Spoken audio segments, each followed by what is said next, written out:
দুর্গাপুর থেকে মুকুটমণিপুর যাওয়ার রোড ট্রিপের ভিডিও তো ইতিমধ্যেই আমি আপনাদের সঙ্গে শেয়ার করেছি।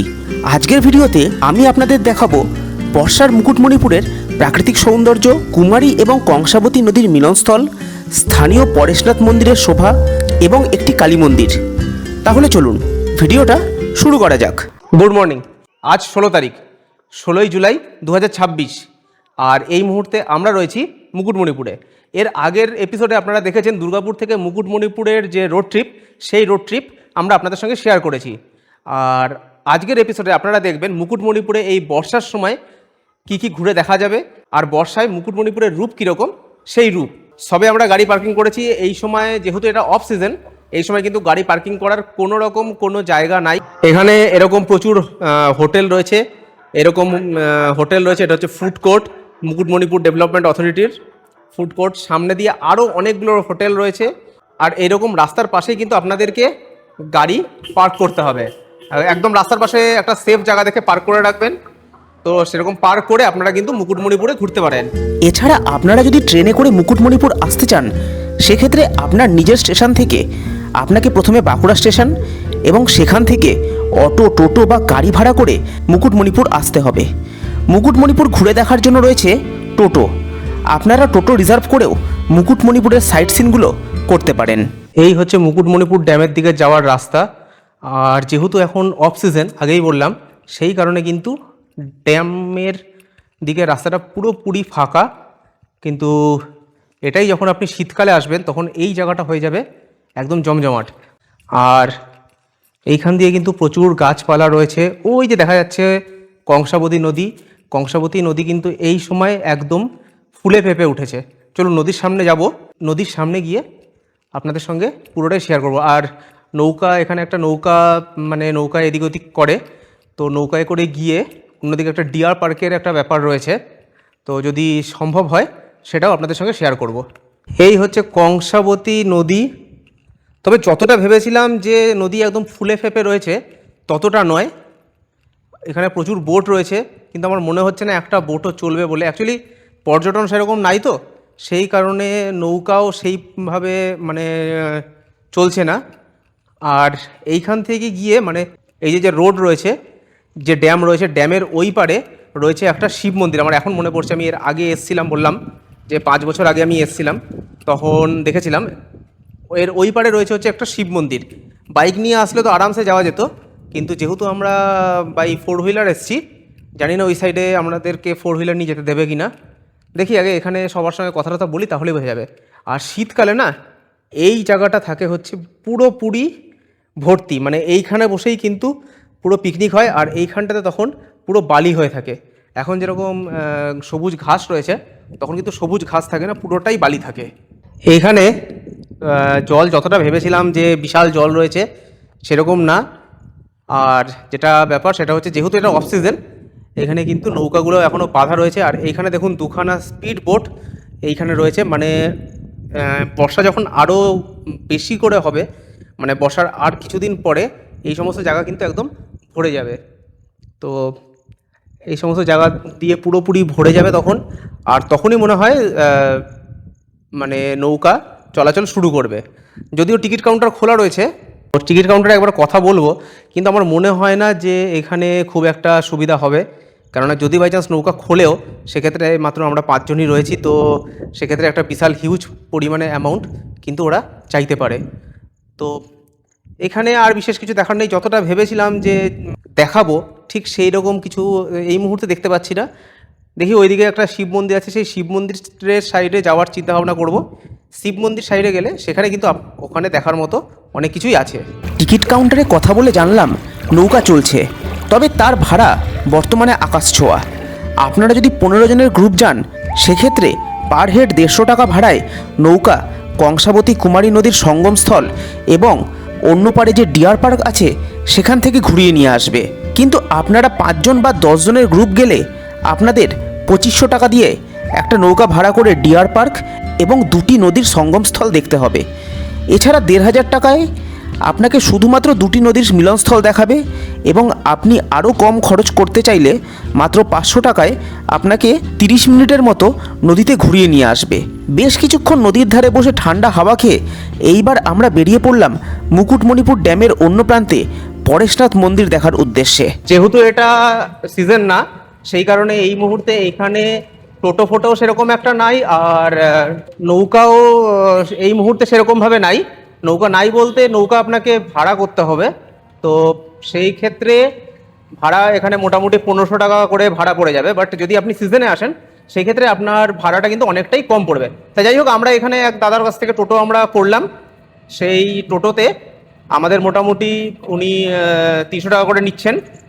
আমাদের এখানে দুখানা মন্দির উনি ঘোরাবেন, একটা হচ্ছে শিব মন্দির, একটা কালী মন্দির, অ্যাকচুয়ালি পরেশনাথ মন্দির, কালী মন্দির, আর কংসাবতী আর কুমারী, এই দুটো নদীর মিলনস্থল উনি দেখাবেন।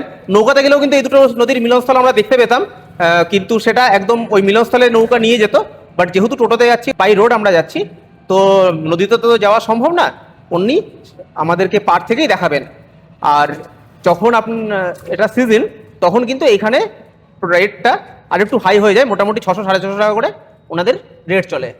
চলুন দেখা যাক, যাই গিয়ে দুটো যে মন্দির রয়েছে সেই মন্দির দুটো আমরাও দেখব, সঙ্গে আপনারাও আপনাদের 6 ইঞ্চি স্ক্রিনে দেখতে থাকুন। আর এই চারিদিকটা কিন্তু এই মুহূর্তে একদম সবুজে সবুজ। এই সবুজটা দেখার জন্যই কিন্তু মেনলি বর্ষাকালে মুকুটমণিপুর বা শুশুনিয়া এই সমস্ত জায়গাগুলো আসা। কেননা শীতকালে কিন্তু আপনি এই রকম সবুজ পাবেন না। শীতকালে এইখানের পরিবেশ কিছুটা রুক্ষ, কিছুটা মানে শুষ্ক, কিন্তু এই সময়টা থাকবে একদম পুরোপুরি সবুজে সবুজ। সঙ্গে আজকের ওয়েদারটাও কিন্তু খুব সুন্দর। দেখুন আকাশে পুরো মেঘ ভর্তি রয়েছে, ওয়েদারটাও কিন্তু আজকের খুব সুন্দর ওয়েদার রয়েছে। সব কিছু মিলিয়ে আমাদের যে ঘোরার পরিবেশ, সেই পরিবেশ কিন্তু একদম অনুকূল। শুধুমাত্র যদি আর কিছু মানুষ এখানে আসতেন, যদি একটা নৌকা আমরা করতে পারতাম বা নৌকাতে করে যদি আমরা ডিয়ার পার্কে যেতে পারতাম, তাহলে কিন্তু 16 কলা পূর্ণ হয়ে যেত। বাট যাই হোক, যেহেতু এটা সিজন না, সব কিছু পাওয়া সম্ভবও না। যাই পরেশনাথ মন্দিরটা দেখবো, কালী মন্দির আছে সেটা দেখবো, আর সেটাই আপনাদের সঙ্গে শেয়ার করে নেবো। পরেশনাথ মন্দির, মুকুটমণিপুরের পরেশনাথ মন্দির একটি ধর্মীয় এবং প্রত্নতাত্ত্বিক দুই দিক থেকেই গুরুত্বপূর্ণ স্থান। কংসাবতী বাঁধ নির্মাণের সময় খনন কাজে এখানে প্রাচীন পাথরের মূর্তি উদ্ধার হয়, যার মধ্যে প্রাচীন শিবলিঙ্গ এবং বেশ কিছু দেবদেবীর মূর্তি উল্লেখযোগ্য। আমরা বেশ কিছুক্ষণ টোটোতে করে পথ চলার পর পৌঁছালাম এই প্রাচীন মন্দিরে। মোটামুটি 4 থেকে 5 কিলোমিটার রাস্তা আমরা আসলাম, মানে একদম মুকুটমণিপুরের ড্যামের সামনে দিয়ে। আচ্ছা বলে দিই, এখানে যে মুকুটমণিপুরে যেটা মেন ড্যাম রয়েছে, মানে নদীর উপর দিয়ে যে ড্যামটা রয়েছে না, সেই ড্যামের উপর দিয়ে কিন্তু আজকে যেহেতু রথযাত্রা, আজকে গভর্নমেন্ট হলিডে, সেই ড্যামের উপর দিয়ে কিন্তু আপনি আপনার গাড়ি ফাড়ি নিয়ে আসতে পারবেন না। হালকা বাইক ফাইক সেটার ব্যাপার আলাদা, বাট আপনি যদি বড় গাড়ি বা 4 চাকা নিয়ে আসেন সেই ক্ষেত্রে কিন্তু আপনি আসতে পারবেন না। সেই ক্ষেত্রে আপনাকে এই ভিতরের রাস্তাটা দিয়ে আসতে হবে। এবারে যেটা মেন ফ্যাক্টর সেটা হচ্ছে এই ভিতরের রাস্তাটা আমরা চিনব না, তো সেক্ষেত্রে আপনাকে কিন্তু সেই টোটো করতেই হবে। তো গভর্নমেন্ট হলিডেগুলোকে এড়িয়ে চলুন, তাহলে আপনি আপনার যদি নিজের গাড়ি নিয়ে আসেন তাহলে কিন্তু আপনার গাড়ি নিয়েই আপনি এই অবধি চলে আসতে পারবেন। বাট আপনি যদি বাসে ট্রেনে করে আসেন তাহলে আপনি আরামসে যে কোনো অটো বা টোটোতে করে এখানে আসতে পারবেন। ওই যে বললাম, অটো বা টোটোর ভাড়া মোটামুটি ওই 300, 350, 400 এরকম আপনি বার্গেনিং করে নেবেন। আর সিজনে এই ভাড়াটা একটুখানি বেড়ে যায়, মোটামুটি 600, 650 টাকা হয়ে যায়। উপরে আছে পরেশনাথ মন্দির, মন্দিরে চলুন, মন্দিরে গিয়ে দেখি মন্দিরে কি কি দেখার আছে। মেনলি এটা হচ্ছে শিব মন্দির, আর উপরে অনেকগুলো সিঁড়ি রয়েছে, একটুখানি কষ্ট করে কিন্তু আপনাকে উপরে উঠতে হবে।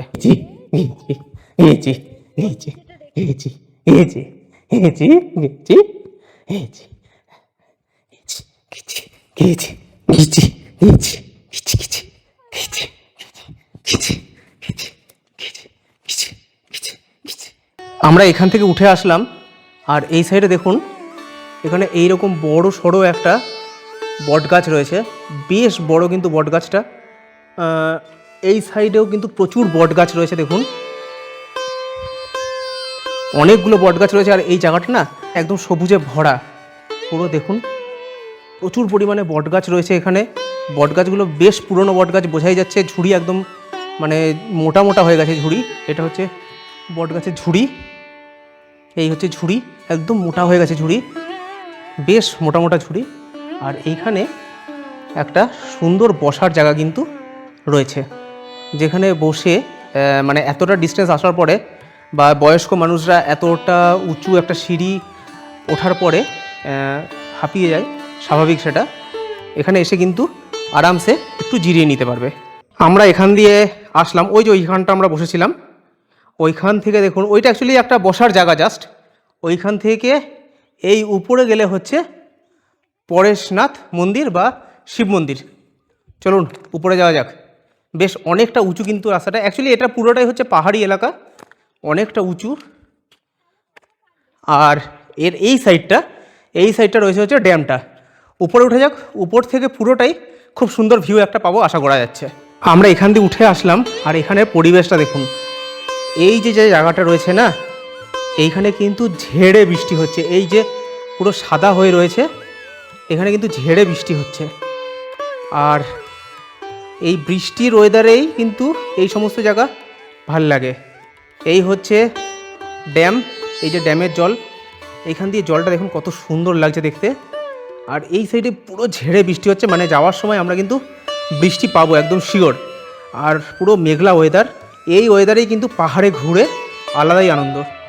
আর এই হচ্ছে বাকি মন্দিরে, এই যে হচ্ছে মন্দিরের রাস্তা।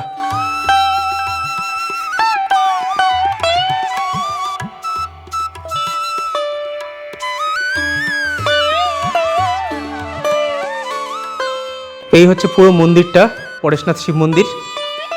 আর এই মন্দিরের এই সাইড দিয়ে কিন্তু সুন্দর বসার জায়গা করা রয়েছে। আপনারা এসে এখানে আরামসে একটু বসতে পারবেন, একটু রিল্যাক্স করতে পারবেন। আর এই সাইডে এইরকম কিন্তু একটা পাথর রয়েছে। শীতকালে যখন এসেছিলাম না, তখন এই সমস্ত জায়গাগুলো পুরো জমজমাট থাকে। আর এবারে এই দিকটা আপনাদেরকে দেখাই, দেখুন কি ব্যাপক লাগছে দেখতে। ওইখানে একটা ছোট্ট রকম দ্বীপ টাইপের রয়েছে, মেঘলা পরিবেশ, চারিদিকে সবুজে সবুজ, আর সঙ্গে কিন্তু এখনই টিপটিপ করে বৃষ্টি পড়ছে। একদম একটা পারফেক্ট বর্ষার ভ্রমণের দিনের ওয়েদার। আর এই যে হচ্ছে একদম উপর থেকে একটা ভিউ, এই হচ্ছে যে ড্যামটা রয়েছে, ড্যামের যে রাস্তাটা, সেই রাস্তাটা, যে রাস্তাটা কিন্তু আজকে বন্ধ রয়েছে, যেটা আগেই বললাম, যেহেতু আজকে সরকারি ছুটি, সেই কারণে এই রাস্তাটা বন্ধ রয়েছে, তাই আমরা ভিতরের রাস্তা দিয়ে এসেছি। আর এই হচ্ছে কংসাবতী নদী, মানে কংসাবতী নদীটা এখানে এসে এরকম পার করেছে।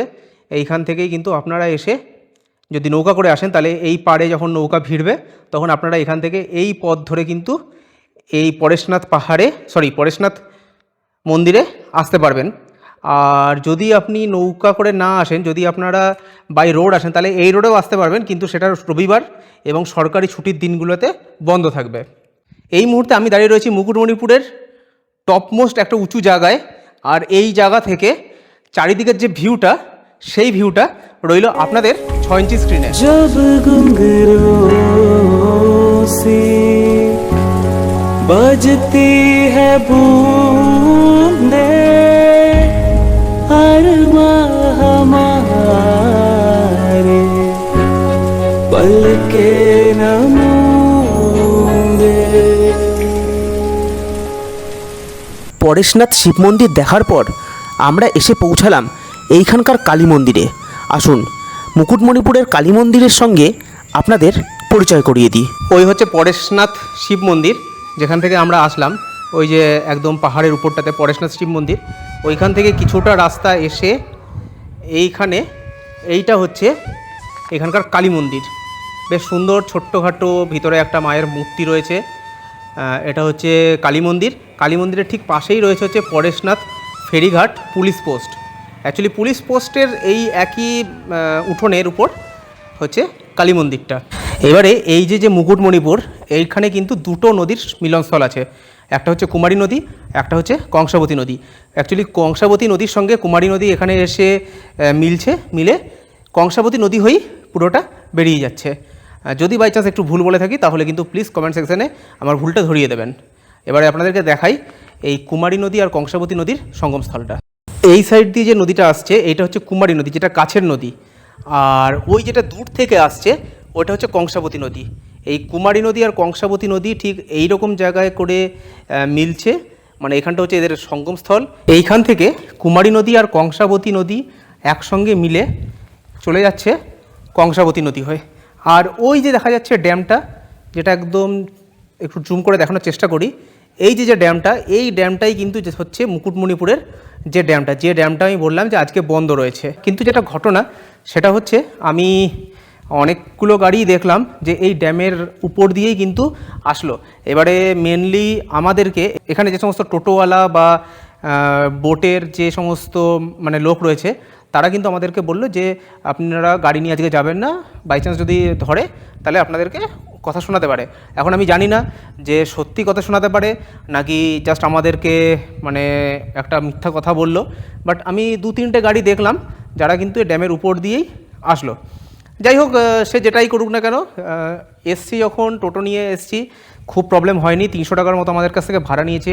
ভাড়া প্রথমে চেয়েছিল 400 টাকা, আমরা বার্গেনিং করে সেটাকে 300 টাকাতে করেছি। আপনারাও কিন্তু যদি টোটোতে করে আসেন তাহলে কিন্তু মোটামুটি একটা বার্গেনিং করে নেবেন। আর এটুকু বুঝতে পারছেন এখন হচ্ছে অফ সিজনে এই টাকাটা আরও 200-300 টাকা বাড়তে পারে। কিন্তু আমার মনে হয় যদি 500 টাকা আপনারা ভাড়া নেন মানে সিজনে, মোটামুটি নভেম্বর, ডিসেম্বর, জানুয়ারি, ফেব্রুয়ারি অবধি যদি 500 টাকা আপনারা মানে বার্গেনিং করেন তাহলে আশা করছি এরা রাজি হয়ে যাবে। যাই হোক, আজকের ভিডিও মোটামুটি এই অবধি, আর বিশেষ ভিডিওটাকে বড় করছি না। ভিডিওটা কেমন লাগলো জানাবেন। অনেকদিন পরে একটা ট্র্যাভেল ব্লগিং টাইপের একটা ভিডিও আমি আপনাদের সঙ্গে শেয়ার করার চেষ্টা করলাম বা শেয়ার করলাম। ভিডিওটা কেমন লাগলো জানাবেন। যদি ভালো লাগে তাহলে প্রতিবার যেটা বলি, ভিডিওটা একটা লাইক করে যাবেন, চ্যানেলটাকে সাবস্ক্রাইব করে পাশে দাঁড়াবেন। আজকের ভিডিও এখানে শেষ করছি।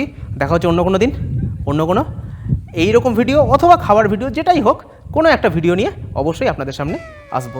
ফেরার সময় এক পুলিশ কর্মীকে ড্যামের রাস্তা বন্ধের কথা জিজ্ঞেস করতে সে বলল, অফিসিয়াল ছুটির দিন বড় গাড়ি ড্যামের উপর দিয়ে চলাচল বন্ধ থাকে, আর যারা 4 হুইলার নিয়ে এই ছুটির দিনও ড্যামের উপর দিয়ে এসেছে তারা খাতড়া এসডিওর কাছ থেকে পারমিশন নিয়েই এসেছে।